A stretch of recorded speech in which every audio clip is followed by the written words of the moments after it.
Juan.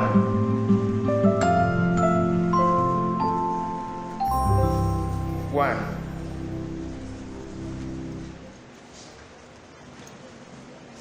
Once del 28 al 37.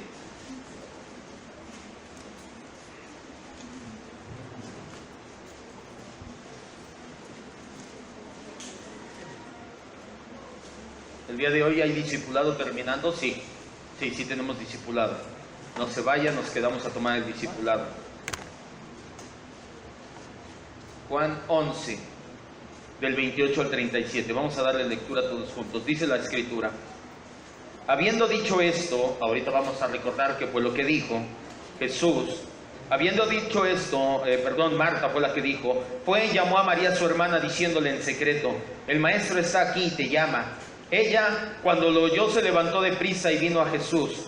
Jesús todavía no había entrado a la aldea, sino que estaba en el lugar donde Marta le había encontrado. Entonces los judíos que estaban en casa con ella la consolaban, cuando vieron que María se levantaba de prisa y había salido, le siguieron diciendo, va al sepulcro, o pensando, va al sepulcro a llorar allí. María, cuando llegó donde estaba Jesús, al verle, se postró a sus pies, diciéndole, Señor, si hubieses estado aquí, no habría muerto mi hermano. Entonces Jesús, al verla llorando, y a los judíos que la acompañaban también llorando, se estremeció en espíritu y se conmovió, y dijo, ¿dónde le pusieron? Le dijeron, Señor, ven y ve. Jesús lloró. Dijeron entonces los judíos, miren cómo le amaba. Y algunos de ellos dijeron, ¿no podía este que abrió los ojos al ciego haber hecho también que Lázaro no muriera? Vamos a orar, cierre sus ojos y vamos a dar gracias infinitas a nuestro Dios maravilloso. Espíritu Santo, te estamos conociendo un poco más a través de los estudios los días miércoles, Señor, y sabemos que eres tú quien está presente en la iglesia y hace que esta palabra se vuelva viva y eficaz en nuestros corazones. Eres tú quien la lleva de la mente, eres tú quien la lleva de los oídos hasta lo más íntimo de nuestro ser espiritual, para confrontarnos, para cambiarnos, para transformarnos, para que demos fruto verdaderamente y seamos edificados y reflejemos cada vez más a Cristo. Hoy creemos firmemente que no es la excepción, sino todo lo contrario, que tu palabra una vez más nos lleva a ser como tú. Esa es nuestra oración hoy y siempre, en el nombre de Jesús. Amén, Dios. Nuestro Señor Jesús, en su inmenso amor, decidió regresar a la región de Judea. Estamos estudiando el capítulo 11 del Evangelio de Juan y ya vimos el contexto. Vamos a recordarlo rápidamente de los textos que vamos a ver el día de hoy. Jesús, por amor, por un inmenso amor, decide regresar a la región de Judea a pesar de la actitud temerosa de sus discípulos y de que seguramente sería recibido hostilmente por los fariseos. Aún así Jesús decide regresar porque ya era tiempo de ir a ver a su amigo Lázaro de Betania y a sus dos hermanas de Lázaro, Marta y María. Al llegar cerca de la aldea, la primera en salir a recibir a Jesús es Marta, quien nos enseña una gran lección de fe basada en la palabra. Pues a pesar de que sus ojos estaban viendo la realidad, que su corazón, que su hermano estaba enfermo y que había muerto, su corazón estaba anclado en la verdad. Esta enfermedad no es para muerte. Las palabras de Marta, que literalmente fueron cuando Jesús llega a las afueras de la aldea de Betania, que Marta le dice a Jesús lo mismo que su hermana María, Señor, si hubieras estado aquí mi hermano no habría muerto.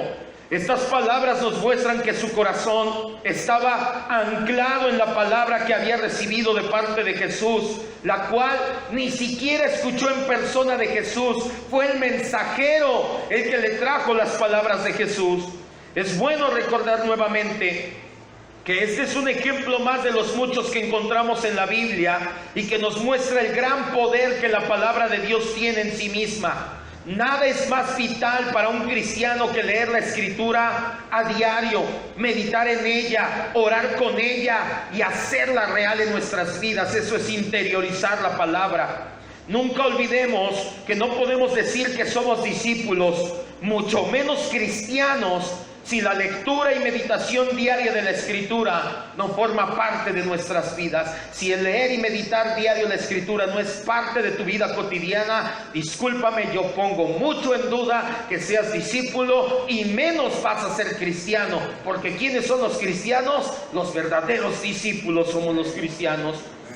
Me preguntaron en la semana, ¿por dónde comenzar? Ya nos hablaste acerca de esto. ¿Por dónde comenzar a leer la palabra? En lo personal, siempre recomiendo que se comience en el Evangelio de Mateo, para que conozcas a la persona y obra de nuestro Señor Jesucristo, su ministerio terrenal. Empieza leyendo Mateo 1, 2, 3, 4 y 5, hasta que llegues al último libro del Nuevo Testamento, que es Apocalipsis. De ahí salta al libro de Génesis, que es el primer libro de la Escritura, hasta llegar al libro de Malaquías, y vuelve a repetir este ciclo tantas veces te sea posible. Si tú ya tienes una lectura trazada, no te preocupes, pero aquellos que dicen, bueno, ¿y por dónde empiezo? Esa es mi recomendación personal. ¿Por qué? Porque la Biblia se trata de Cristo. Entonces, ¿qué mejor lugar que empezar conociéndolo en los evangelios, en Mateo, Marcos, Lucas y Juan?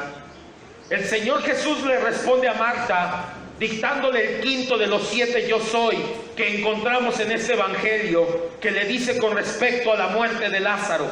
Jesús, sale Marta a recibirle: Señor, si hubieras estado aquí mi hermano no habría muerto, pero yo sé que todo lo que le pidas al Padre Él te lo concederá. Jesús le dice: yo soy la resurrección y la vida, el que cree en mí, aunque esté muerto, vivirá. Pero lo más impactante fue lo certero de la pregunta de Jesús.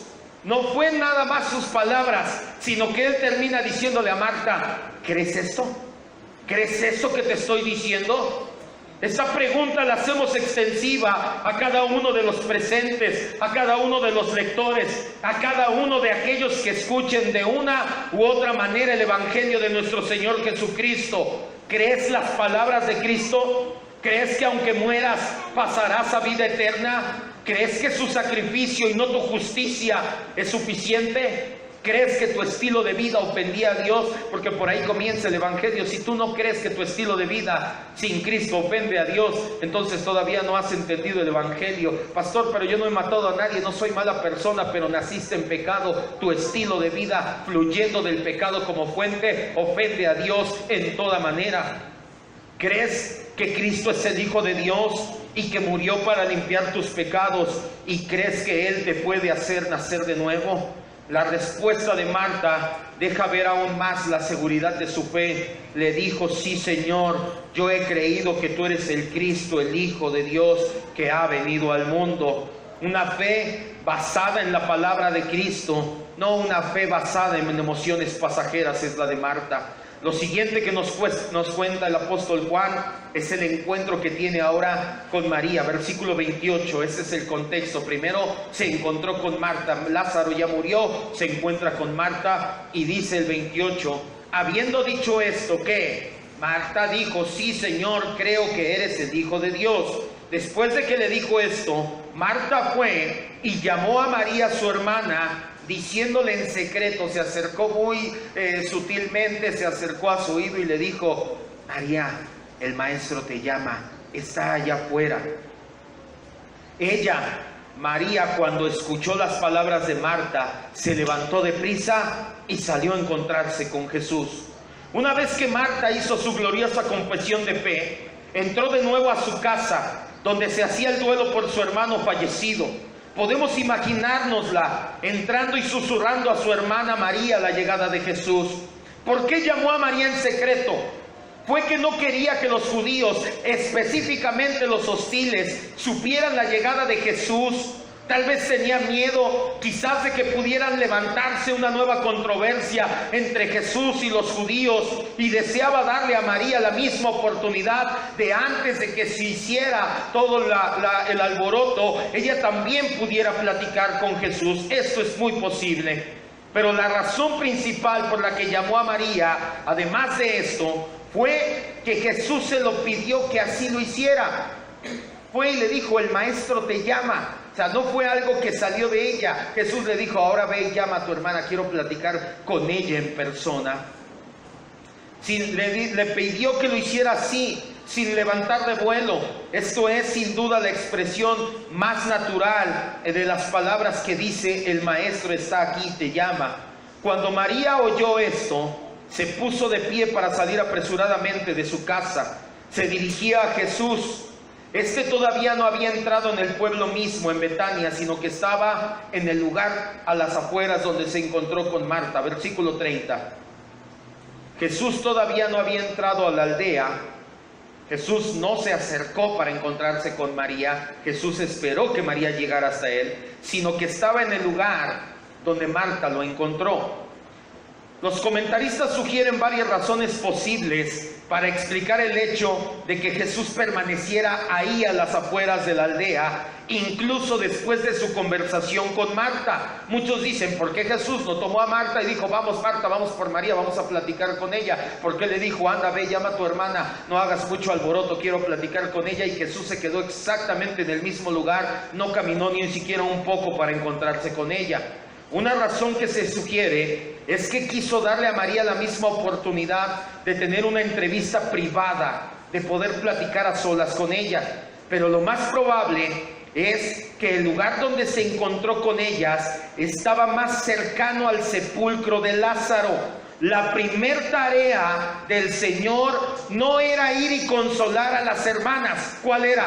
Ir y resucitar a Lázaro.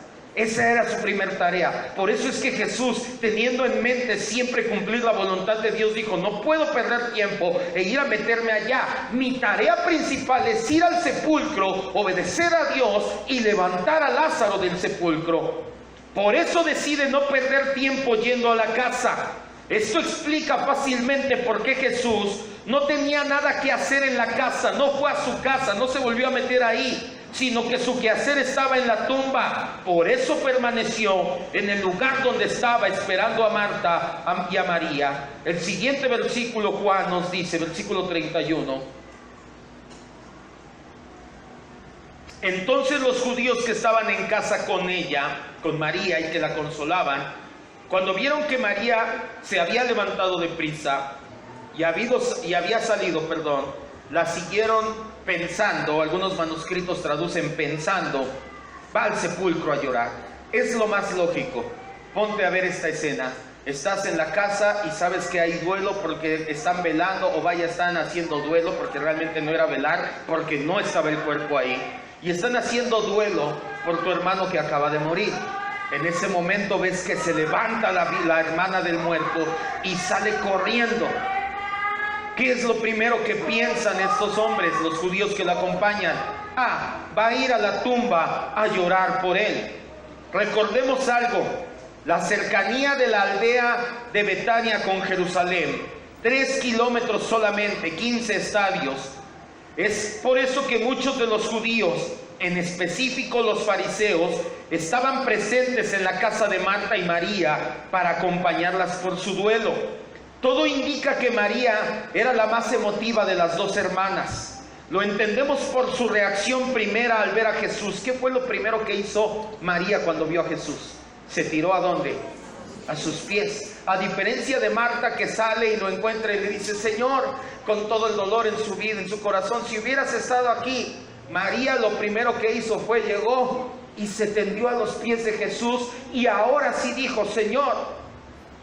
Este sentimentalismo es el que explica el motivo por el cual María se levantó de forma abrupta. Era emotiva, era sentimental, se dejaba llevar por esas emociones. Ni siquiera les avisó, no les dijo: permítanme, ahorita vengo, voy a ir, voy a hacer o algo. Se levantó de forma tan abrupta que las personas a su alrededor la vieron y dijeron: esta mujer va a ir a seguirle llorando a su hermano a la tumba. No le avisó a nadie, y al salir así es que seguramente hizo pensar a los judíos que en medio de su dolor iba al sepulcro a seguir doliéndose por la muerte de su hermano.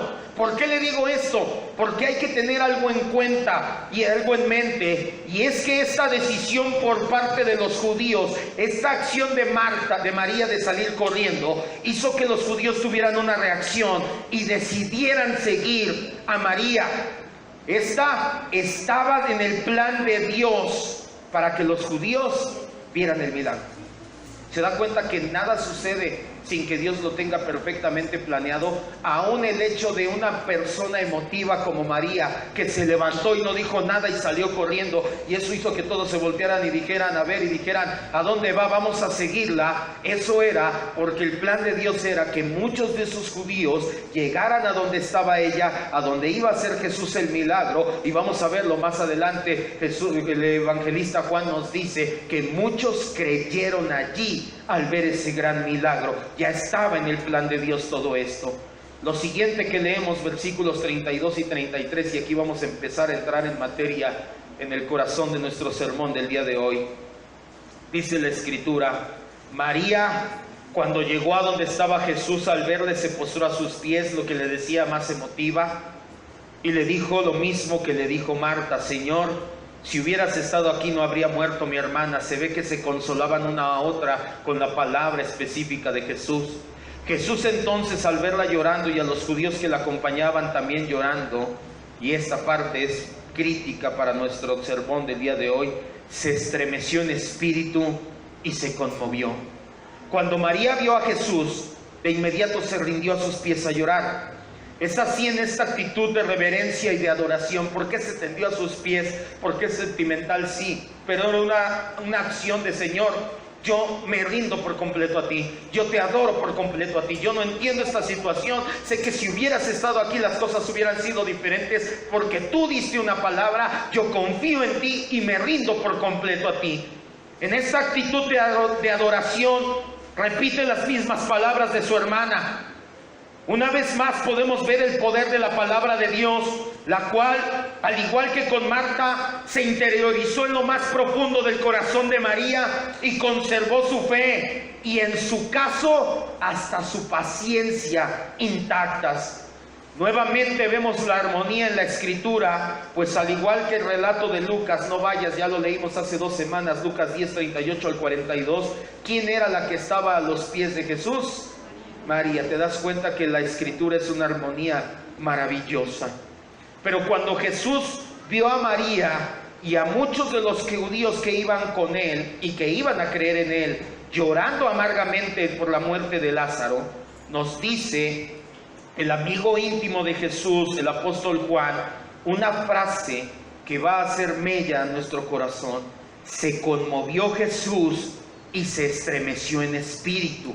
La palabra que utilizó Juan para conmover es la palabra griega embrimaomai.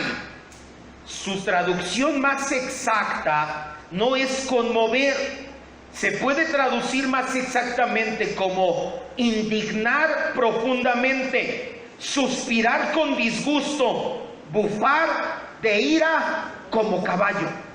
¿Ha escuchado alguna vez o se ha enojado y le ha hecho en alguna ocasión?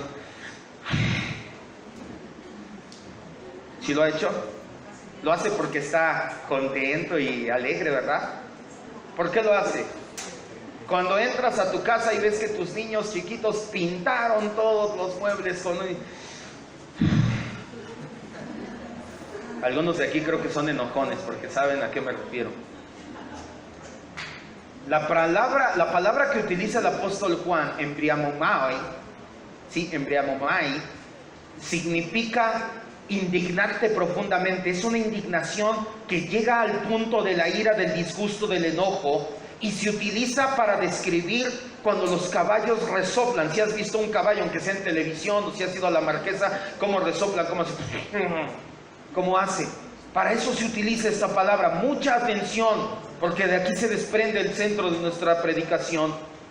Ciertamente, antes de sentir y dolor pena por la situación de sus amigos, de Marta, de María y de Lázaro, antes de sentir pena y dolor por el dolor mostrado de los judíos a su alrededor, Jesús primero, antes de llorar y de sentir dolor, primero se indignó profundamente al grado de resoplar de ira. Él llega, quiero que vea esta situación, está esperando a Marta, llega Marta, platica con ella, después ve que sale María y se tira a sus pies y ve que llegan todos los judíos detrás de ella, o la gran mayoría que le siguió, llorando con una gran pena. Sabe que su amigo está muerto y ve a sus otras hermanas llorando ahí, y lo primero que hace Jesús es tener una mirada fija, resoplar de molestia. La pregunta es, ¿por qué? ¿Por qué?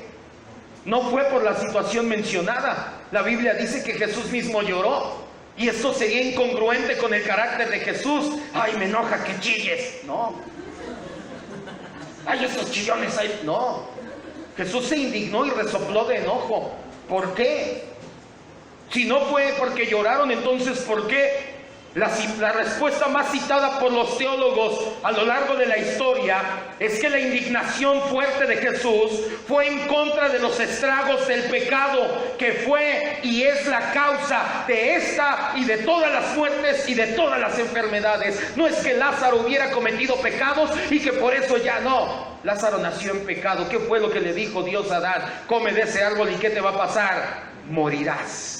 La consecuencia del pecado es enfermedad y muerte. No porque Lázaro hubiera andado haciendo cosas muy malas y por eso murió. No, Jesús sabía que la causa de esta y de todas las muertes y enfermedades era el pecado.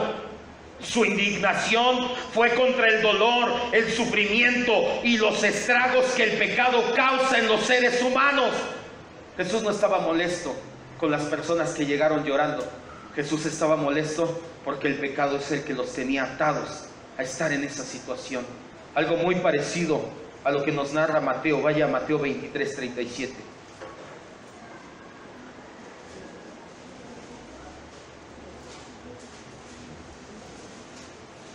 Jesús coronó su creación con el ser humano. Fuimos obra hecha directamente con las manos de Dios. Las demás partes de la creación Dios dijo y se hizo, pero con el ser humano se involucró directamente. Tomó el barro e hizo al ser humano y sopló directamente en la nariz de Adán.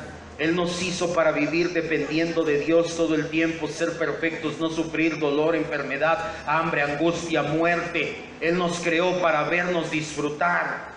Y cuando llega y ve el profundo dolor, la tristeza, la enfermedad, el pecado y la muerte, la indignación de Jesús fue por esa situación, porque dijo: el pecado los tiene así. Mateo 23:37. Jesús nos dice, después de exhortar, si tú ves el contexto en los versículos anteriores, les dice: ay de ustedes, escribas y fariseos, y termina diciéndoles: Jerusalén, Jerusalén, que matas a los profetas y apedreas a los que te son enviados. ¿Cuántas veces quise juntar a tus hijos como la gallina junta a los polluelos debajo de sus alas? Y no quisiste. Hay gente que dice que este versículo nos habla de que el ser humano tiene libre albedrío para la salvación. ¿Sabes de qué nos habla este versículo? De la depravación del ser humano, de los estragos del pecado. Jesús dice: moradores. Jerusalén no le hablaba a la ciudad como tal, sino a los habitantes, y lo podemos hacer extensivo a todos los pecadores. Entonces a nosotros les está diciendo: ay, gente pecadora, cuántas veces he querido librarlos y ustedes no quieren, y vean cómo sufren los estragos del pecado en su vida. Eso es lo que estaba indignando a Jesús.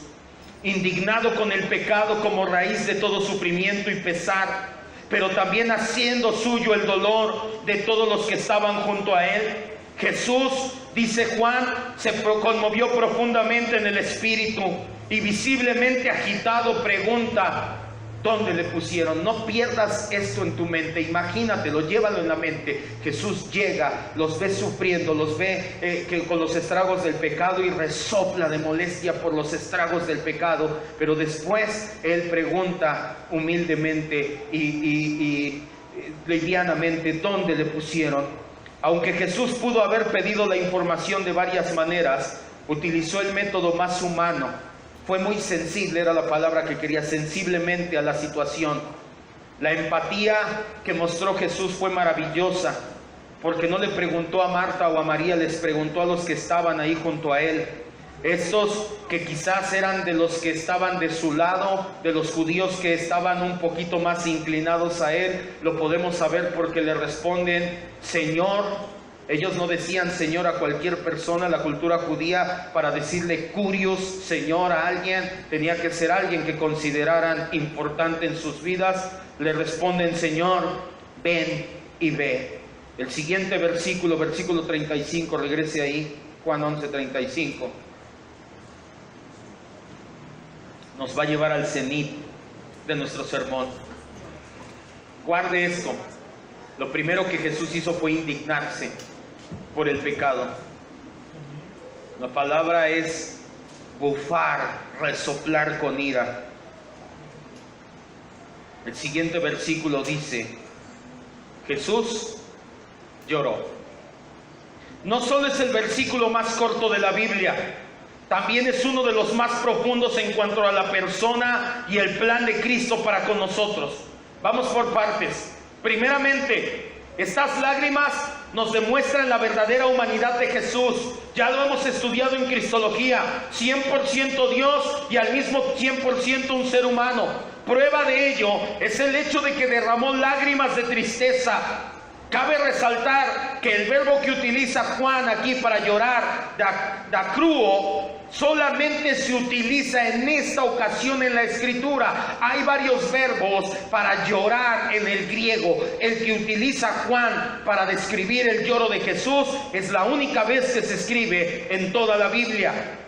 Pero recordemos que el Señor había resoplado indignado al ver los estragos del pecado en la vida de los seres humanos. Su hermosa creación estaba siendo destruida por el peor de los males que nos aqueja a los seres humanos, que es el pecado. El pecado como creación, no tanto lo veas como persona, como creación, es el causante de todos los males de la humanidad. El egocentrismo, que es la principal característica del pecado, ha llevado a la humanidad a ser orgullosa, a ser indiferente con el dolor ajeno. Es el pecado el que ha creado que se peleen guerras, que se sufran enfermedades, destrucción, padecer los dolores de la muerte. Y sobre todo es el pecado el que ha llevado a millares y millares al infierno. Si la indignación que el Señor pasó le sumamos sus lágrimas derramadas por la tristeza de dolor que vio en María, en Marta y en los judíos, súmale esto. Primero Jesús se indigna por la situación del pecado y después llora y derrama lágrimas por el dolor de Marta, de María, por la muerte de su amigo Lázaro y por el dolor de los judíos. Podemos darnos cuenta entonces de algo en este pequeño versículo, que al Señor le importa y mucho nuestra situación espiritual, sí, pero también nuestra situación emocional. Personalmente estoy en contra, porque no es algo que la Escritura muestre, de hacer del ser humano el centro de atención en las predicaciones. El antropocentrismo, que es lo que significa poner al hombre en el centro de todo, es el que hace estragos en las iglesias. No pocos cristianos alrededor del mundo van a la iglesia el domingo con la equivocada idea de que se trata de ellos y esperan un culto que los llene a ellos. Vienen a las iglesias esperando que sus líderes, porque muchos de ellos ni pastores son, esperando que sus líderes en el púlpito les den consejos para dejar de ser pobres, que les den ayuda en su matrimonio, que les den unos pasos a seguir para prosperar, que haya sanidad, milagro o algo para que su vida levante. Esperan escuchar una profecía que les diga cosas bonitas. Esperan escuchar métodos para sacar a los hijos de los problemas. Algunos hasta quieren escuchar lecciones de cómo ser buenos empresarios. En pocas palabras, el antropocentrismo hace que los asistentes a las iglesias lleguen pensando cómo van a mejorar mi vida hoy en la iglesia. No por nada Paul Washer dice que el domingo es el día en que mayor idolatría hay en el mundo, pues a pesar de asistir a la iglesia supuestamente cristiana, los cristianos vamos a la iglesia a adorarnos a nosotros mismos en lugar de adorar a Dios. Hacemos del servicio un servicio a nosotros y no al Señor que nos redimió. Ojo, sí es cierto esto que le estoy diciendo, pero esto no significa, porque algunos han pensado, entonces a Dios no le importo. Por supuesto que le importas. Que yo te diga que no somos el centro de atención no significa que Dios no esté preocupado por nuestro porvenir. No significa que le da igual cómo educas a tus hijos, o cómo va tu matrimonio, o cómo van tus finanzas. Por supuesto que le importa, pero tienes que entender algo.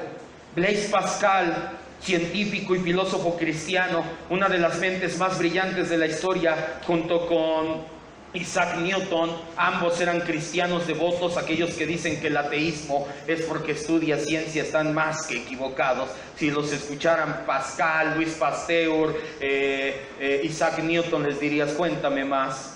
Blaise Pascal, científico y filósofo cristiano, dijo que en el corazón de cada hombre, de cada ser humano, hay un hueco que no lo pueden llenar las cosas creadas, que ese hueco solamente lo llena el Creador por medio de Jesucristo. Pero muchos buscamos en los lugares o en las formas equivocadas. Muchos buscan llenar ese hueco, ya sea por medio de alcohol, drogas, amor o trabajo, o algunos quieren llenarlo en la iglesia con prosperidad, bienestar y felicidad nada más. Pero solamente Jesucristo es el único que puede llenar ese hueco que hay en el corazón humano. El problema viene cuando en nuestras vidas emocionalmente las guiamos por el camino del hedonismo. ¿Qué es el hedonismo? Es una tendencia, viene de la antigua Grecia, en la época en la que Grecia estaba en esplendor. Era una corriente la cual decía que el placer es el sumo bien del ser humano. El ser humano debe de buscar su placer, su bienestar, su felicidad. Búscala por el medio que sea, y cuando tú seas feliz, encontraste el propósito de la existencia. Eso es el hedonismo. Eso no es bíblico. El hedonismo no es bíblico. El hedonismo es la tendencia del ser humano a sentirse bien. Y lamentablemente en las iglesias cristianas estamos atestados de cristianos hedonistas. Ahorita no, desde el primer siglo, Judas 19.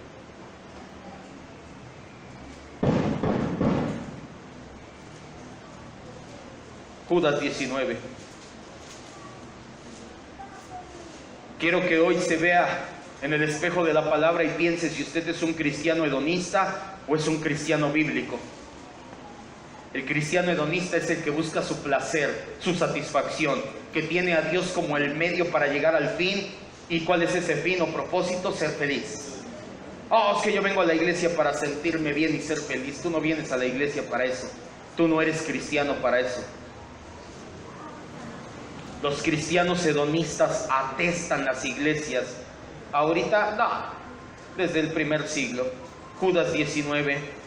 Judas, el medio hermano de Jesús, escribe una carta para todos los cristianos que están en dispersión, y hablando acerca de cristianos carnales que buscan satisfacer sus deseos, él termina en el versículo 19 diciendo: estos, los cristianos carnales que se burlan, que andan en sus malvados deseos, son los que causan divisiones, los, ¿qué dice después?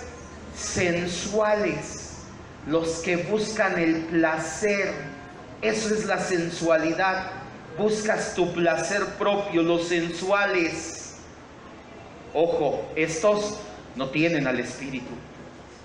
En lugar de guiar nuestras vidas para la gloria de Dios, muchos cristianos preferimos el camino que mejor nos llena a nosotros mismos. No pensamos en qué es lo que Dios dice en su palabra. Pensamos en qué nos hace felices. No nos importa si nuestra vida viola las leyes de Dios con tal de satisfacer nuestra carne. No tomamos en cuenta o simplemente desechamos la voluntad expresada de Dios con tal de seguir nuestro propio beneficio. Los pensamientos de los cristianos hedonistas son: yo vivo a mi manera, a mí nadie me va a decir cómo hacer las cosas. Sí, sé que es pecado, pero Dios me va a perdonar porque Dios es muy perdonador. Tal vez ofendo a Dios, pero hay otros que lo ofenden más. No soy religioso, por eso vivo así libremente.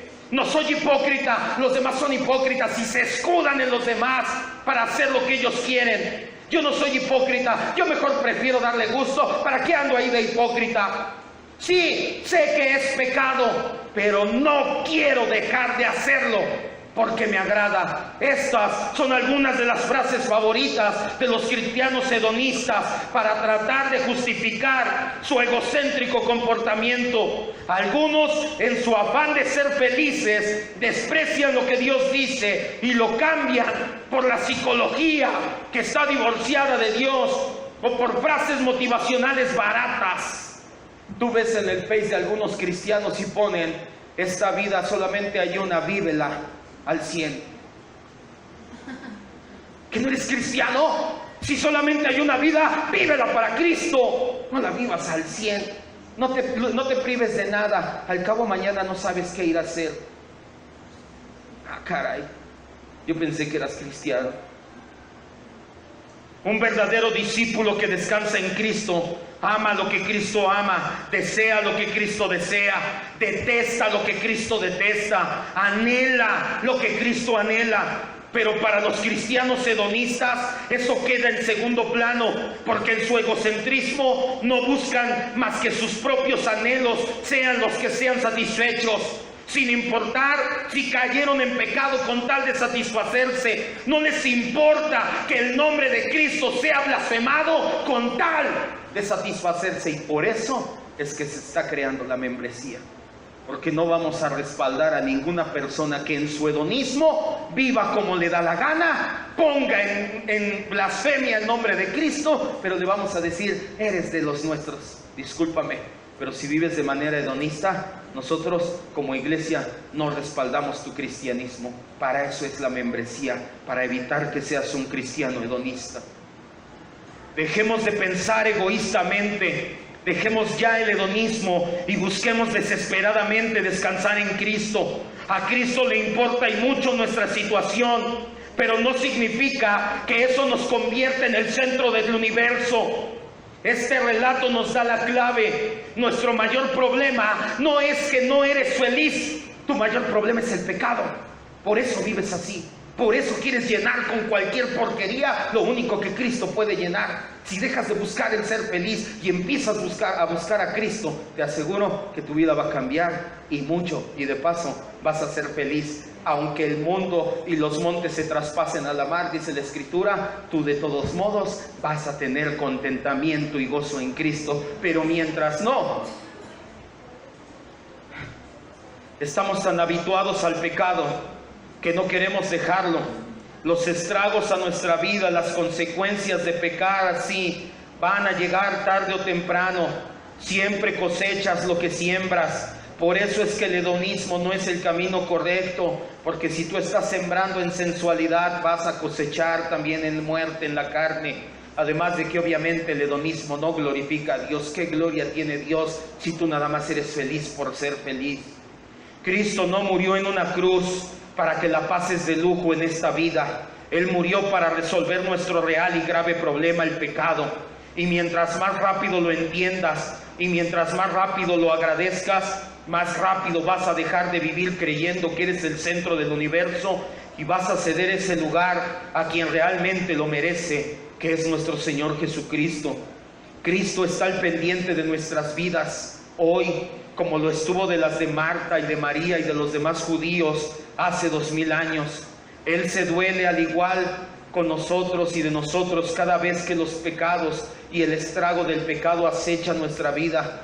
Cristo ha estado presente y le duele cada vez que te rechazaron, cada vez que te separaron de un ser amado, cada vez que te enfermas, cada vez que tienes temores o culpa, cuando has pasado por depresión o por angustia, cuando te han perseguido, cuando te han ofendido, cuando no te han comprendido o no te han amado, cuando has vivido la muerte de alguien.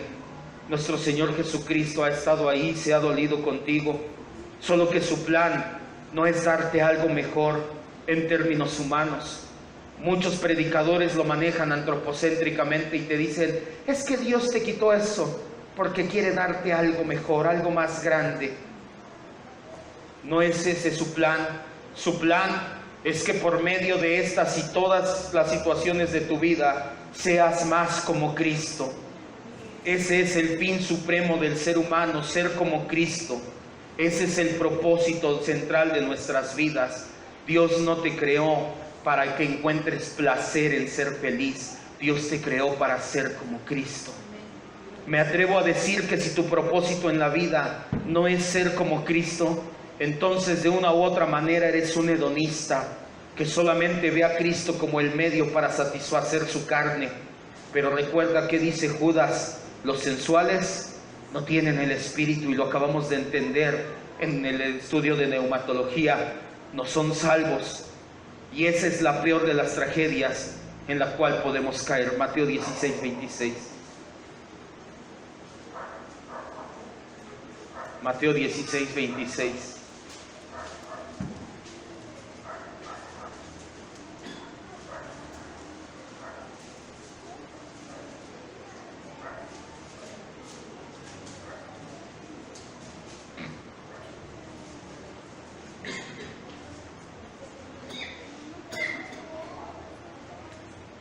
El ser hedonista cristiano equivale a no tener al Espíritu, y es la peor de las tragedias, porque Mateo 16, 26 nos lo aclara.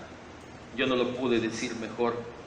Jesús dice: porque ¿de qué le aprovechará al hombre si gana todo el mundo, si en tu hedonismo te das todos los placeres, todos los deseos, tienes dinero, casa, coche, cuenta, tienes todo lo que quieras? Pero ¿qué dice?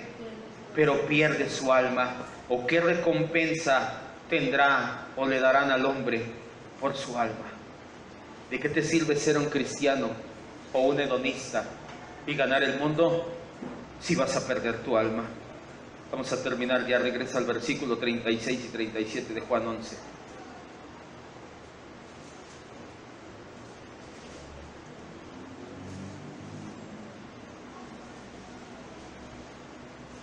Espero que te haya quedado claro que al Señor le preocupa mucho nuestras vidas. Ya lo vemos en el ejemplo de este relato. Él resopla de indignación por el pecado que ha causado estragos y llora por su amigo, sus amigas, los judíos. Por supuesto que está interesado en nuestras vidas. Él desea lo mejor. ¿Y sabes qué es lo mejor? Ser como Cristo. Por eso en ese canto que cantamos al final: el Señor prometió lo mejor para mí. Y muchos dicen: ya viene mi casa, ya viene mi esposa, ya viene mi coche. No, cuando cantamos eso es: voy a ser como Cristo. Gracias, Dios, tú prometiste lo mejor para mí, y lo mejor para mí es ser como Cristo. Versículo 36 y 37 dice: dijeron entonces los judíos: miren cómo le amaba. Pero algunos de ellos dijeron: ¿no podía este que abrió los ojos al ciego haber hecho también que Lázaro no muriera? Los judíos interpretaron en forma limitada las lágrimas y el enojo de Jesús. Ellos pensaban que su dolor era únicamente por la muerte de Lázaro y no por toda la situación que acabamos de entender. Entre los judíos había quienes iban a aceptar a Cristo por la fe, y estos fueron los que se conmovieron al ver el amor que le tenía a Lázaro. Al igual que un poco después, estos mismos judíos se van a sentir profundamente impresionados del poder que va a demostrar a levantar a Lázaro de entre los muertos. En su exclamación se refieren al tierno amor que tenía por Lázaro, y la próxima semana vamos a ahondar en esto. Pero para ellos el problema ya no tenía solución. Ellos decían: Lázaro ya está muerto, ya no hay nada que hacer. Algunos, hasta con espíritu de crítica, preguntaron: ¿qué? Ese que abrió los ojos al ciego, ¿de dónde hablan? De Juan 9, lo estudiamos muchas semanas. En Juan 9 estuvimos, que Jesús llega y le dice: a ver, vente, hecho lodo, ve y lávate. Y ¡pum!, armó un alboroto tremendo, y decían: ¿qué? No abrió los ojos a un ciego, eso nunca se ha visto. Fuera muy bueno, como dice, hubiera evitado que su hermano, su amigo Lázaro, muriera. Parece que las noticias de que había resucitado la hija de Jairo y que había resucitado el hijo de la viuda todavía no llegaban a sus oídos.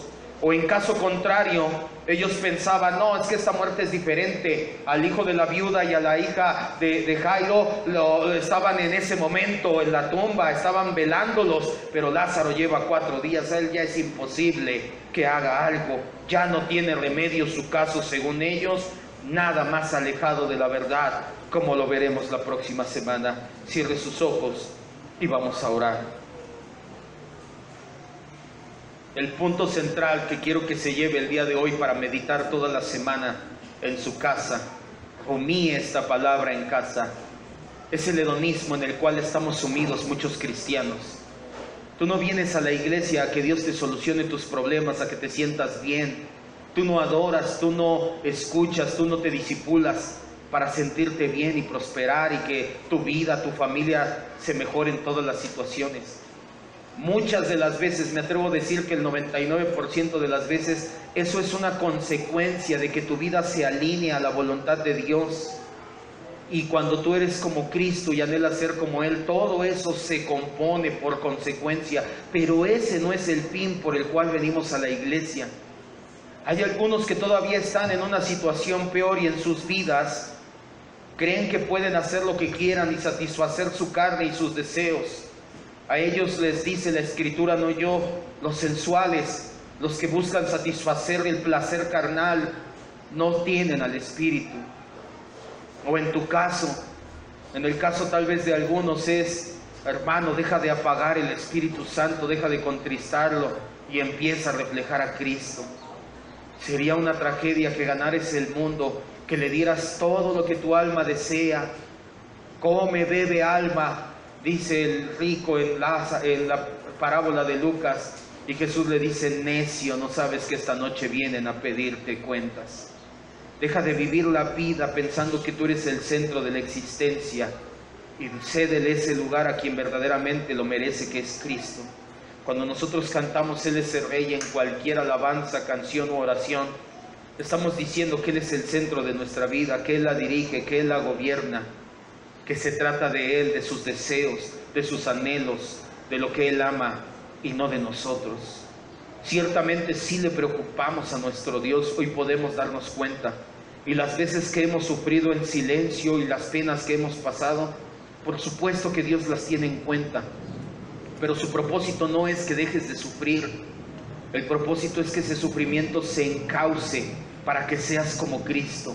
Eso es lo mejor para nosotros. Cito nuevamente a Blaise Pascal, eso es lo único que va a llenar el hueco que hay en tu corazón. Si tú tratas de ser feliz, lo único que vas a encontrar es mayor desesperación y al final de tus días terminarás como Salomón cuando escribió Eclesiastés. Ya me di cuenta que todo es vanidad. Pero si tú desistes de tratar de ser feliz por ser feliz nada más y empiezas a buscar a Cristo y su voluntad a tu vida, te lo asegura la palabra y no yo, que vas a encontrar propósito, dirección y sentido para ella. Señor y Dios, te damos gracias. ¿Cómo no agradecerte después de las exhortaciones, las confrontaciones que nos das, mi Dios, con tu palabra? Pero es maravilloso, porque yo creo que tu palabra, cual viva y eficaz, no regresa vacía, y muchos de los que hoy hemos estado escuchando todo el consejo de Dios. Vamos a dejar ese cristianismo hedonista, vamos a dejar de creer que se trata de nosotros, vamos a dejar el egocentrismo que caracteriza nuestra naturaleza carnal, y vamos a empezar a buscar hacer tu voluntad. Que aquellas frases que nos hemos escudado van a empezar a caer, que el pensar que otros pecan más o que otros son más hipócritas nos va a ser indiferente, y vamos a poner atención en que nuestra vida te refleje y te glorifique y nada más. Gracias, mi Dios, decimos en el nombre de Jesús. Amén, Dios.